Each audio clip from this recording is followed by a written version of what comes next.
There's a dangerous line between attraction and fear, and most people don't see it until it's too late. When does excitement become anxiety? When does admiration become intimidation? A 2025 study from the National Domestic Violence Hotline found that 67% of people in abusive relationships didn't recognize the warning signs until they were already afraid of their partner.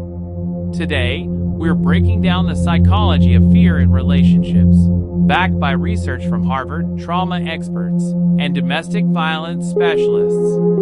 This isn't about blame. It's about education. It's about recognizing the difference between healthy respect and unhealthy fear. And it's about knowing when to walk away. Let's dive in. Red flag number 1. You're constantly walking on eggshells. You monitor what you say. You filter your opinions. You hold your breath waiting for their reaction. A 2025 Harvard study on relationship anxiety found that people in fear-based relationships spend 60% of their mental energy managing their partner's emotions. Dr. Brené Brown explains, in healthy relationships, you can be imperfect without fear. In toxic ones, every word is a potential landmine. Here's the truth. Love should feel safe, not scary. If you're afraid to be yourself, that's not respect, that's control. Red flag number 2. Their mood dictates your entire day. They're happy, you're relieved.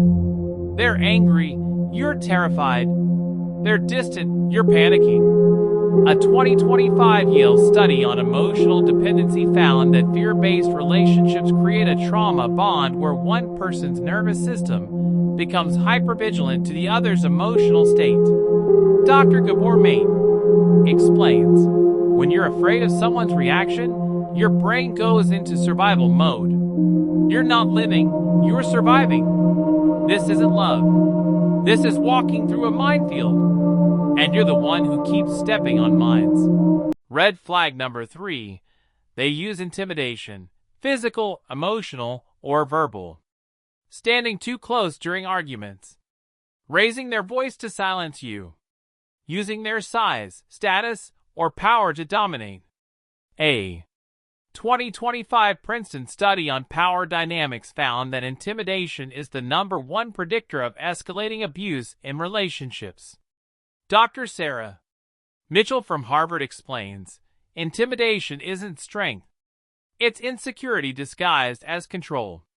Here's what it looks like: blocking, doorways during fights, getting in your face, using phrases like you better, or you will. That's not confidence. That's coercion. And it's a massive red flag. Red flag number 4. They isolate you from friends and family. Slowly, subtly. Your friends don't understand us. Your family is too involved. You don't need them. You have me. A 2025 Stanford study on coercive control found that isolation is present in 89% of abusive relationships. Dr. Emily Chen explains, abusers don't start with violence. They start with isolation. Because an isolated person is easier to control. Here's the pattern. They criticize your loved ones. They create drama when you spend time with others. They make you choose them or your support system. And slowly, you're alone. That's not love. That's entrapment. Red flag number 5. You never know what will set them off. Something small, a text, a look, a tone triggers an explosive reaction. A 2025 UCLA Neuroscience study found that unpredictable anger creates PTSD-like symptoms in partners. Dr. Rachel Green explains, the brain can't adapt to chaos. When reactions are unpredictable, you live in constant fear. This is called intermittent reinforcement. Sometimes they're loving, sometimes they're terrifying. And that unpredictability keeps you hooked. Dr. Gabor Maté puts it simply, trauma bonds are the strongest bonds.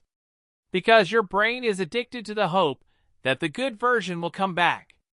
But the good version isn't the real version.